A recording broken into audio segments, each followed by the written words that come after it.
dua Sri Kandi, mantan anggota DPRD Provinsi Sumatera Barat. Bisa berbuat lebih banyak untuk masyarakat. Oke. Nah itu tuh nggak bisa dibayar dengan uang. Di mahasiswa mungkin saya menjadi dosen. Oke. Tapi di pertemanan belum tentu saya menjadi Ya, dosen. betul.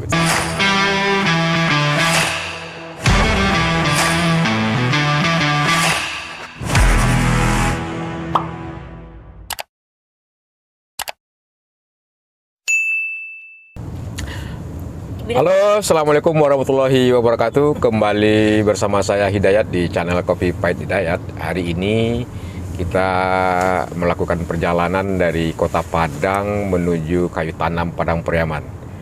Berjarak lebih kurang sekitar 50 km. Kalau seandainya nggak macet, lancar itu nggak sampai 1 jam. Nah, ini rute yang cukup padat juga.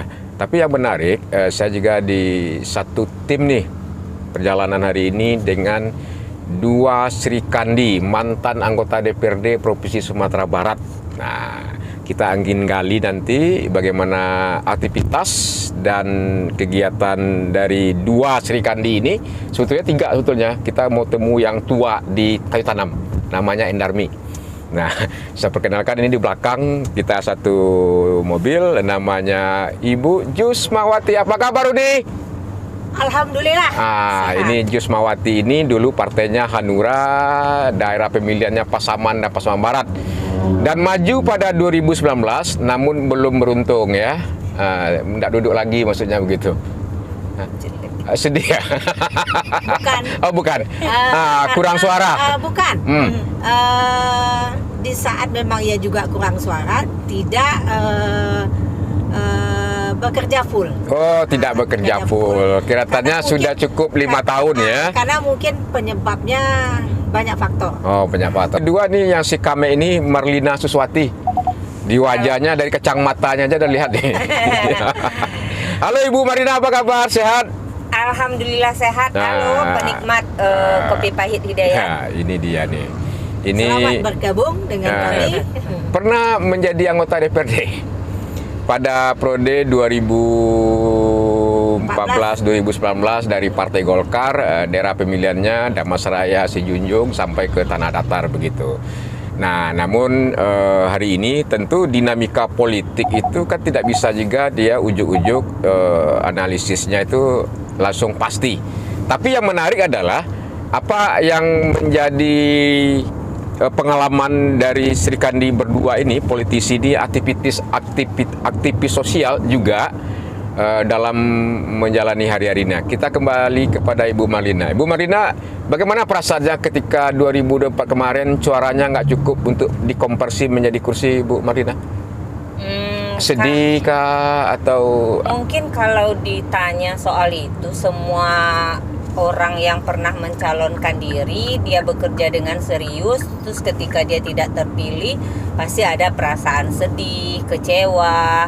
Nah, itu kan hal yang biasa, yang manusiawi dipunyai oleh setiap manusia. Tapi kita akan kembali lagi, berarti memang kan itu belum waktunya mungkin. Anggap aja sukses yang tertunda dulu. Oke, berarti ada peluang nih, ada kemungkinan lagi nih 2024 maju nyalek lagi nih, sukses yang tertunda. Tapi ada yang berubah nggak ketika menjadi aktif, menjadi anggota DPRD sekarang tidak aktif? Seperti itu, ada nggak perubahan yang mendasar dari respon masyarakat atau respon dari pemerintah mungkin yang selama ini menjadi mitra Ibu Marlina? Kalau yang saya rasakan sih tidak ada yang berubah ya. Ibaratnya respon masyarakat, respon pemerintah ketika kita masih berhubungan baik, ada kerjasama mungkin dengan pemerintah, tidak ada hal-hal yang yang berubah kalau menurut saya. Kalaupun ada yang berubah mungkin dari diri saya sendiri kali, mungkin lebih banyak waktu untuk keluarga, lebih bisa santai-santai, bebannya lebih berkurang, itu aja sih. Berarti kalau seperti itu suaminya lebih senang istrinya anda jadi anggota dewan ya? Iya, terus terang iya. Kalau suami, anak-anak sih mungkin mereka lebih senang, lebih banyak di rumah. Nah, ini menarik nih. ternyata memang para suami-suami seperti itu juga ya. Nggak mau juga nih istrinya di anggota DPRD gitu kan. Tapi ketika masih di anggota DPRD kan suaminya kan cukup bangga juga kan. Ikut bangga. Oke, Ibu Marina, sebelum kepada Bu Jus, apa yang membuat berbeda, yang menarik ketika menjadi anggota DPRD ini kan bisa membantu orang melalui program kegiatan. Apa kebahagiaan yang diperoleh gitu ketika menjadi anggota DPRD itu yang terkesankan, yang berkesan? Yang berkesan kalau saya banyak belajar ya. Kalau saya banyak belajar ketika menjadi anggota DPRD, terutama memahami rasa orang, bahwa semua orang tuh tidak kemampuan ekonomi orang tuh tidak sama. Mungkin ketika saya tidak sebagai anggota DPRD, saya mungkin ada juga membantu orang, tetapi mungkin tidak banyak. Cuman dengan orang-orang tertentu, mungkin saudara, mungkin tetangga. Tetapi ketika saya duduk di DPRD, saya kan bisa berbuat lebih banyak untuk masyarakat.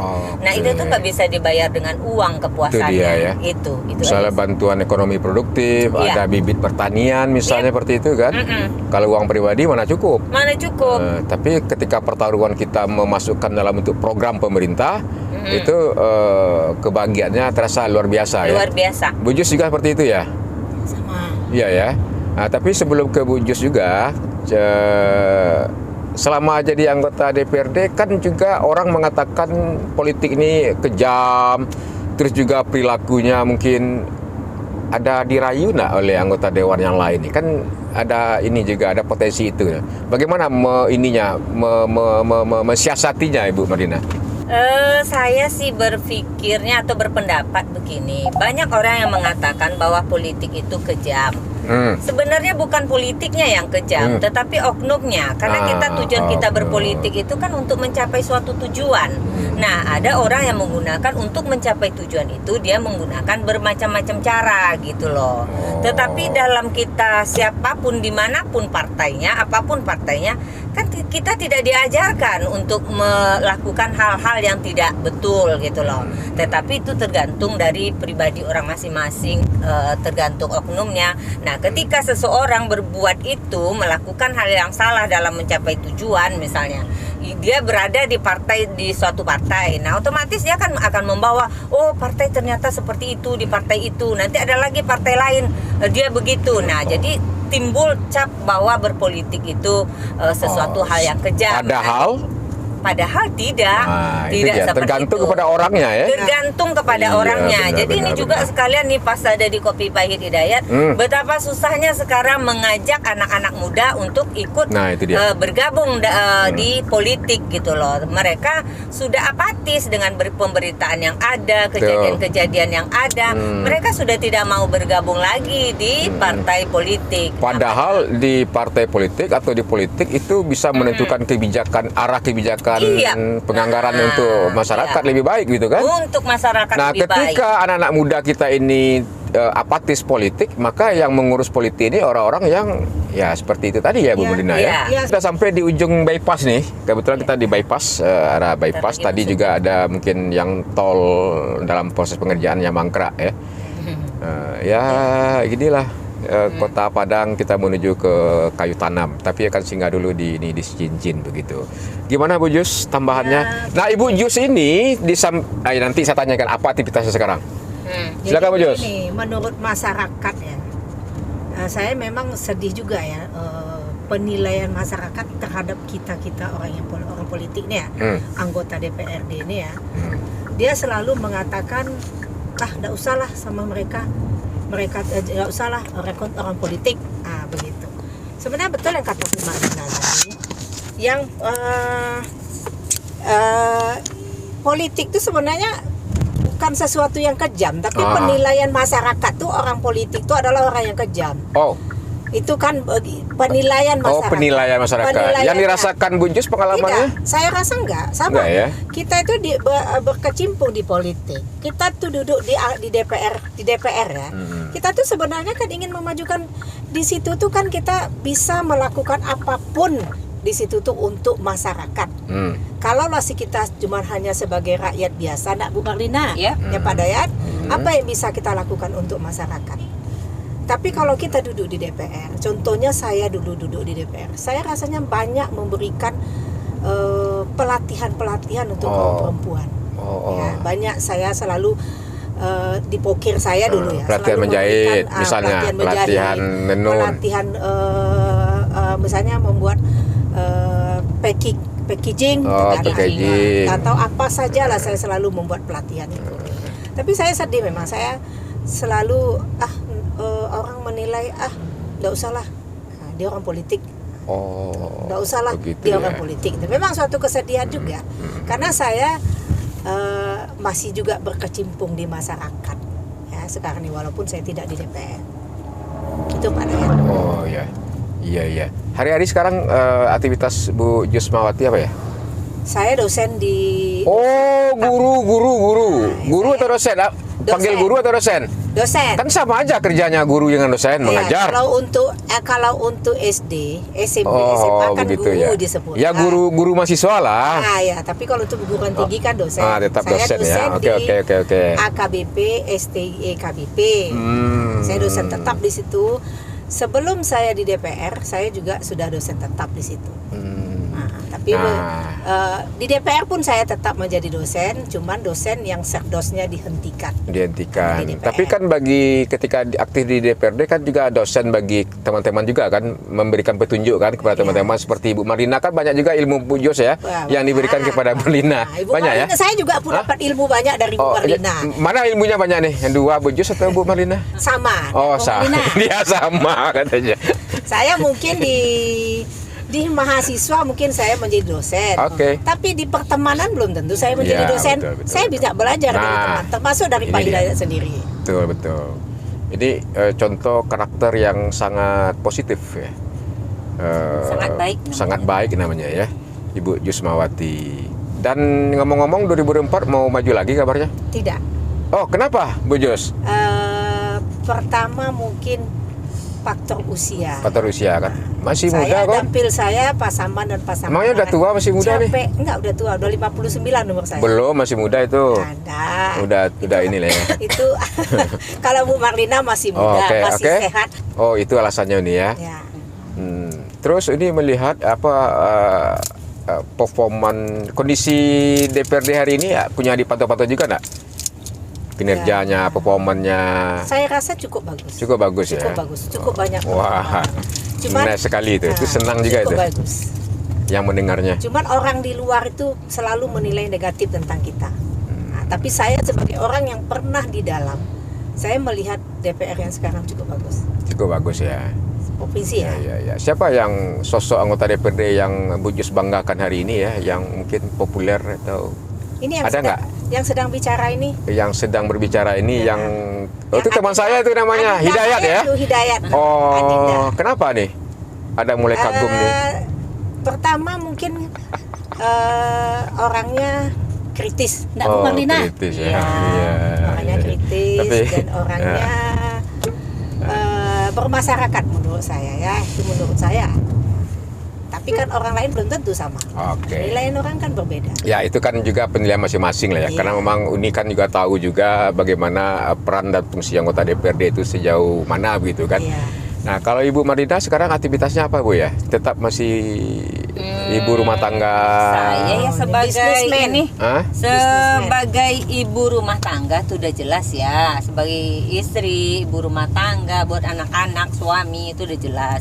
Tapi masih aktif di partai Golkar, juga sebagai aktif juga di beberapa organisasi, contohnya di PIM Perempuan Indonesia Maju, ada KPPI, Kaukus Politik Perempuan Indonesia. Wow, keren. Ada sebagai ketua sekarang ketua Portina Pelestari Olahraga Tradisional. Percaya juga ya orang jadi ketua ya. Masih keren. Iya. Jadi ada kita tidak di DPR, tapi kita mencari jalan lah untuk bisa aktif. Siap itu juga masih bisa untuk berbuat untuk masyarakat. Ya, saya pernah juga lihat posting-postingnya di media sosial itu ada Jumat Barokah ya, apa namanya itu? Itu gimana itu Bu? Jumat berbagi lunchbox. Apa tuh? Nah itu tuh kita sebenarnya itu ada ide ibaratnya idenya mencontoh dari kegiatan-kegiatan memang orang lain. Kenapa kita tidak bisa melakukan hal seperti ini? Ini kan sesuatu yang bagus. Begitu banyaknya orang yang membutuhkan. Walaupun kita sekotak nasi yang kita beri, mungkin buat kita nggak ada arti apa-apa, tapi buat bisa diceritakan kegiatannya apa ya, bagi-bagi nasi kotak? Kegiatannya begini, kita setiap hari Jumat itu kita bagi-bagikan nasi kotak. Ada ke panti asuhan, ada juga ke masyarakat yang di pasar, yang di pinggir-pinggir jalan, pokoknya yang masyarakat yang membutuhkan seperti itu. Nah, itu sebenarnya kita itu gabung beberapa teman-teman di GJLB itu donaturnya ada beberapa orang donatur tetap. Nah, jadi mereka yang ingin bersedekah, nah nanti kita menyalurkan, di samping kita memang yang sebagai donatur tetapnya. Jadi poinnya adalah ketika aktivitas itu kita jalankan dengan transparan, pertanggungjawabannya juga diberikan. Ternyata ada respon masyarakat lain ya yang mau berkontribusi begitu. Banyak. Nah. Jadi alhamdulillah, jadi ternyata banyak orang-orang baik lah di Sumatera Barat nih yang begitu peka terhadap lingkungan, menjalankan berbagi dalam kelebihan rezeki mereka. Ya, dalam rangka meningkatkan kesolehan sosial kali ya. Kesolehan sosial, ketakwaan mereka. Ketakwaan mereka. Tapi memang harus dilaksanakan dan transparan kuncinya. Transparan. Kita memberikan laporan, makanya kadang kita ada foto, memberikan laporan ke panti. Sebenarnya juga kita ada minta listnya gitu ya. Kalau kita datang, kita ada minta stempel dari mereka. Nah, itu sebenarnya untuk ke donatur. Jadi kita secara transparan. Utamanya masyarakat yang tidak mampu. Memang masyarakat untuk masyarakat yang tidak mampu, juga ke panti-panti gitu. Dalam pantauan Bu Jus dan Bu Marlina, masih banyak masyarakat kita yang mesti dibantu hari ini persoalan kesulitan ekonomi.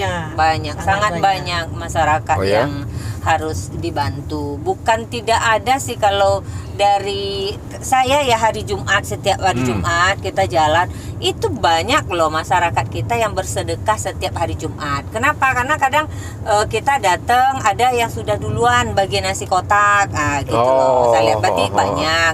Nah, itu secara orang-orang yang setiap Jumat kita kasih. Kenapa nasi kotak? Karena memang tidak makan apa?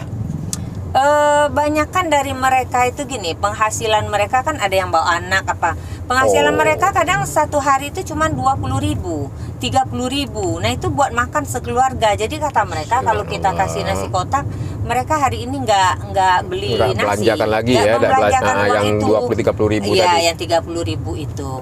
Anggota-anggota DPR nih punya hati yang nurani, yang baik, yang bagus, yang peduli. Nggak salah itu keyakinannya. Oh, salah ya? Enggak salah ya keyakinannya. Yakin ya? Yakin. Saya yakin. Kami kan mantan. Yakin. Kita kan sudah pernah duduk dan Marlina. Saya yakin bahwa anggota DPR ini mereka sangat peduli terhadap apalagi mau pemilu kan? Iya. Jangan karena pemilu saja. Jangan karena pemilu saja, Pak. Nah, itu dia. Jangan karena kalau pemilu saya saja. lihat Pak Hidayat kan tidak karena pemilu. Saya udah melihat terus kegiatan Pak Hidayat, apalagi di Kopi Pahit ini. Begitu ya. Tapi Bu Marlina nggak ngakui itu, secara diam-diam dia mengakui. Siapa? Marlina. Saya mengakui itu. Saya selalu melihat. Ini fair nih. Ini baru oke nih. Pak terjangnya Pak Hidayat ya. Ini yang keren ini. Keren. Kalau saya orangnya yang salah tetap salah, yang benar tetap benar. Nah, itu saya loh prinsipnya. Saya tidak akan memuji-muji hal-hal yang tidak bagus. Saya tidak memuji hal yang tidak bagus. Kegiatan Pak Hidayat menurut saya cukup bagus. Itu baru keren. Itu objektif. Karena begini, saya melihat, saya bukan ikut kemana Pak Hidayat ya. Saya lihat itu di postingan Pak Hidayat. Di postingan itu kan tidak buat-buatan ya. Postingan itu kan yang benar. Kegiatan dengan anak SMA 6, kegiatan dengan masyarakat di kecamatan ini. Cuman saya kecewa. Belum di kecamatan saya. Saya pengen di kecamatan saya. Tapi postingan itu belum seluruhnya tuh, itu baru sebagai kecil begitu ya. Udah. Terima kasih. Dan ini memang saran masukannya ini yang kita coba terus menambah energi kita ya agar bisa produktif dan bermanfaat bagi masyarakat kita. Kan begitu ya Bu Marina. Tapi Bu Marina ini memang susah untuk mengakui begitu tuh. Dia kagum tapi secara diam-diam begitu kan. Saya sangat mengagumi Pak Hidayat. Tapi Kan tidak semua. bukan, ini kok cerita tentang Hidayat soalnya kan. Kalau saya ya sangat mengagumi Pak Hidayat dengan kinerja dia. Tapi kan tidak semuanya apa yang dilakukan Pak Hidayat itu harus saya saya puji gitu loh. Dengan adanya Kopi Pahit Hidayat ini kan masukan buat masyarakat apa sih kegiatan di DPR, kegiatan DPR tuh apa aja gitu lah. Betul.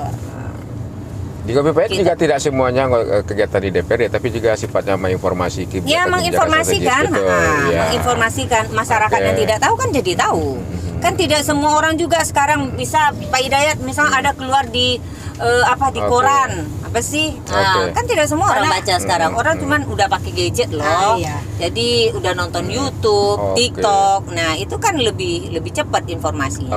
Terakhir Bu Jus, apa pemikiran tentang pembangunan pendidikan menengah di Sumatera Barat yang selama ini Bu Jus perjuangkan, sekarang bagaimana kondisi dan faktanya? Ya, fenomena-fenomena lain, persoalan kualitas pendidikan, guru-guru honor kita yang masih banyak, yang dihargai 500.000 per bulan misalnya kan. Itu saya kalau yang honor ini saya minta kepada anggota DPRD. Kok kayak anggota DPRD? Kan gubernur dong. Betul. Melalui anggota DPRD. Tapi melalui anggota DPRD. Siap. Bisakah melalui saya langsung gubernur? Nggak bisa. Iya. Harusnya melalui anggota DPRD dulu. Tolonglah biar bagaimanapun guru-guru ini kan mencerdaskan anak bangsa. Kita kan cerdas nih karena guru. Ya. Jadi saya berharap, saya memang lihat Pak Hidayat selalu memperjuangkan honor guru, ya, sejak waktu kita di Komisi 5 juga dulu, kita juga memperjuangkan honor guru. Poinnya adalah konsentrasi di sektor pembangunan pendidikan itu menjadi utama ya Bu Jus ya. Karena Bu Jus juga seorang pendidik, seorang dosen ya. Karena memang sepakat dah Bu Jus, bahwasanya kalau ingin negara ini berdiri tegak sama sejajar dengan bangsa-bangsa maju lainnya, tidak ada jalan lain selain investasinya di sektor pendidikan. Iya. Setuju ya? Ya, setuju. Nah, seperti yang Uni juga lakukan selama ini selalu begitu. Saya lakukan dulu. Bu Marina setuju tuh?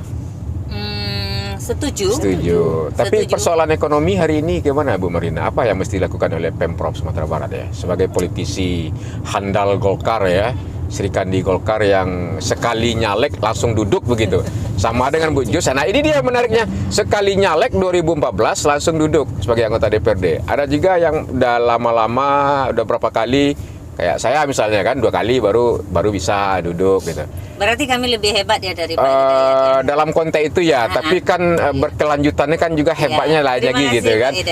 Tapi sebagai perempuan ini perempuan tangguh loh, perempuan yang luar biasa gitu. Keluarga nggak tinggal, tapi aktivitas sosial politik juga dijalankan terus gitu. Saya pikir tidak semua orang bisa ya. Nah mungkin terakhir closingnya mungkin Ibu Marina, karena memang konsen juga persoalan peningkatan ekonomi kerakyatan. Di sektor pertanian, pariwisata, perdagangan, kira-kira apa yang mesti dilakukan oleh Pemprov lagi, Ibu Marina? Kalau menurut saya dari sektor perekonomian, karena saya juga petani nih Pak Hidayat, saya petani sawit. Coba lihat tangannya, gue masih, Bu Jus tangannya masih halus nggak? Masih. Kalau dia petani sawit, tapi petani sawit. Nah, saya petani sawit.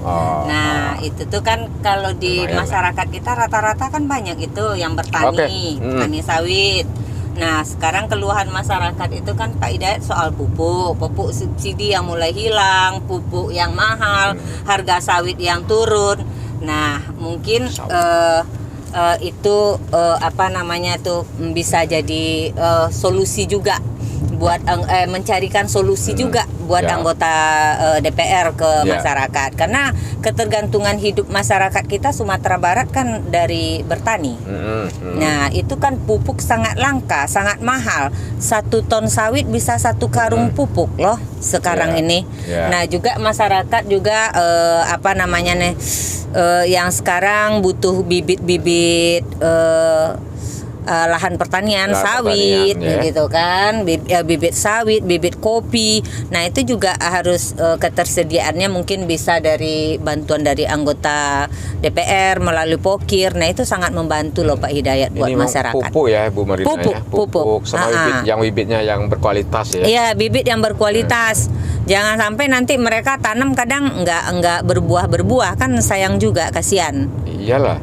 Mereka itu. Jadi tapi biasanya sih kalau dari pemerintah biasanya itu kita yakinlah kualitasnya bagus gitu. Nah, kalau nggak mereka pertanian, persoalan bibit unggul, persoalan pupuk, ketersediaan pupuk gitu ya kan? Pupuk, jangan sampai dia langka atau mahal begitu. Yap. Oke. Terus di sektor ekonomi kerakyatan gimana?